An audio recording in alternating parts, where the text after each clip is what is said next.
Australian people. Louts, yeah, larrikins, from a band called In Excess. And what are we watching? We're watching Music Box forever and ever for eternity, 7 days a week, all over the world. Well, mostly Europe. All the parts that matter in the world. That's you. Michael, welcome to Music Box. Hi. And the Australia section. Nice to have you along. How's the European tour gone? Well, it's been great. It's been interesting because we've been to Germany. In Germany before, nothing was happening, and now we had sellouts, and it's great. Have you been surprised at the response? Because certainly here in Music Box we get a lot of mail concerning In Excess. Have you been surprised at the way you've gone down? Yeah, I'll tell you more about that later, actually.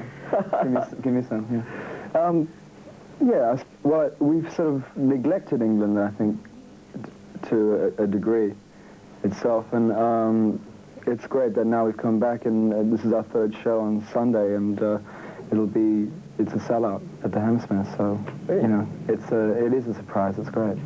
All might be well on that front, but the critics have certainly savaged the LP in this country, haven't they? Well, the sort of more serious ones, the Enemy, Melody Maker, yeah. But, you know, well, the Enemy, in fact, called it a turkey, and Melody Maker said, likened you to Stadium Rockers. Sounds called it Pretty Boy Balderdash. I mean, what would you say in your defence to those people? Brilliant. That's good. It's nice rhetoric. I don't know, you know, I think it's pretty hard to come from Australia playing music unless you're really independent and sort of play around in small places without getting people up you know, straight away.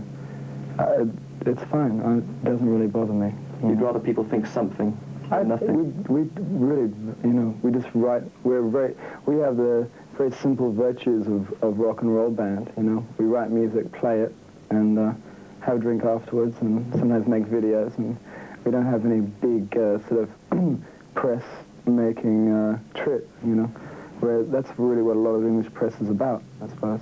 They need a trip. That's how they sell magazines. It's an entertainment unto itself. Europeans seem to increasingly be looking to Australia for new bands and things. Do you think you've suffered maybe because you have become more established than the majority of Australian bands at the moment? A lot of independent bands seem to be very, very popular. It's very luckily as independent. Go-Between is one of my favourite bands, you know. I feel happy for them. They have the critics behind them, you know. So do you think you are whipping boys to a certain extent because you have a major record deal and that sort of thing? Sure, yeah, I suppose.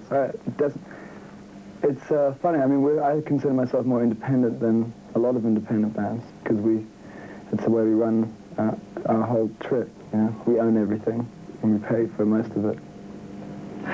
You mentioned a bit earlier that it's a question of getting the tracks down or making the videos and then having a drink afterwards. But it's not quite as simple as that, is it? Because you've allied yourselves to certain causes too. You've played for Greenpeace, for example, and things like that. Tell us just a bit about that, a bit about the politics within In Excess.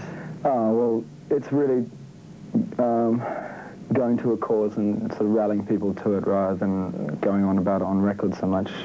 Certainly I write songs about what I believe in, and it covers different subjects. But yeah, we've done NDP concerts, 2 NDP concerts in Australia. What's that, NDP? Nuclear Disarmament Party. Right. Peter Garrett's thing, you know, from Midnight Oil, the singer. And we've done Greenpeace in Rotterdam, because they're trying to blow off our back garden, you know, the French and all that. Sorry about that. We've done, recently we did a show called Chuck and Die. How was that? Because I was going to ask you.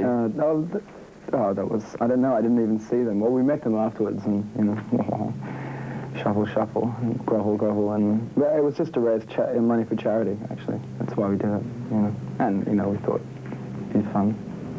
Did you think you get a bit of a hammering for that, for playing in front of the royal family? Yeah, but we do what we like, don't we? Because they're not always seen as being that popular in Australia, are they, our royal family? Oh, in Australia, and not in England either sometimes, by certain people, surprisingly. Yeah, in Australia we don't have any ties anymore. We're not a colony, so, you know, it's more like a novelty thing. You know, to us it's like the same to Americans. They think that's really strange. How can they have people that are born into royalty? You know, so there's still a lot of people back in Australia that remember the home country, though. You know, older people. The old ties are still there in certain circumstances. Sure. Have you ever thought about spending maybe a bit more time in the UK and the rest of Europe? Because it seems to me that a lot of the bands that pass through maybe have the odd hit single or do well or get a burst of press in the short term, and yet long term it gets very hard for them to establish themselves. So have you thought about spending maybe 6 months in the UK or Europe to try and really crack the market? Yeah, we will. We'll be coming back in about 3 months again. Like I said, England is the least place we've ever played. And we've really got to start, getting over here a bit more. I guess we've tried to live in Sydney and tour the world. If we wanted to, we could have just come straight out to London and sort of sat down and started from scratch here, but we really wanted to do it from Sydney.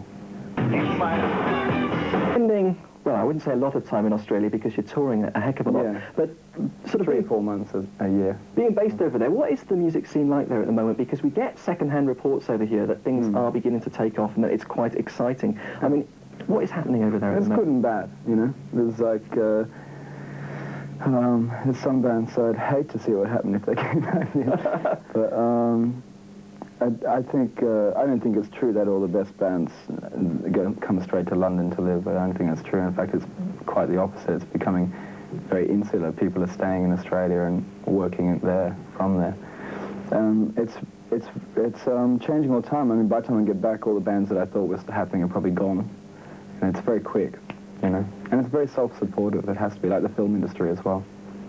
How do you account for a lot of the bands over there suddenly reaching some kind of status outside of Australia? Because traditionally... a lot of them do, though. Really? Yeah. It is still quite a small amount.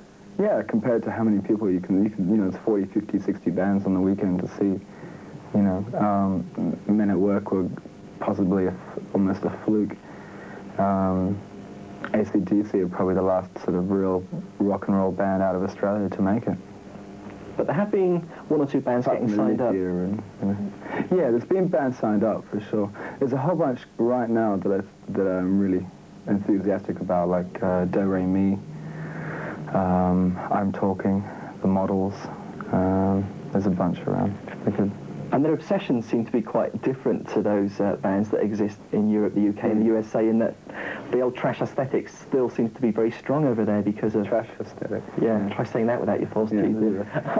But it does seem to be quite an important feature in a lot of their work, doesn't it? A lot of them cite sort of rather trashy TV series as being sources of influence. No, it's really... Yeah, well, it's, mad Australians. We're out there isolated. We don't know what's going on, do we? Watch Hogan's Heroes and things like that and get into it. I don't know. It is one of the strange things about Australia. So like last year, there's a big thing on Elvis Presley. Everybody's walking around and play Elvis Presley, And then it goes on like that. There's fads all the time. You're also pursuing a film career at the moment, or you've shot a film, haven't you, with Richard Lowenstein? Oh, yeah.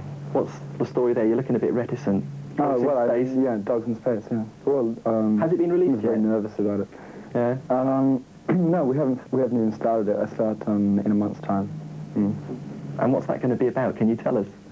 Dogs in space. Really? And what's your role in it? No, I play a character who's really a victim of circumstances in a household full of people in Melbourne about 76, 77.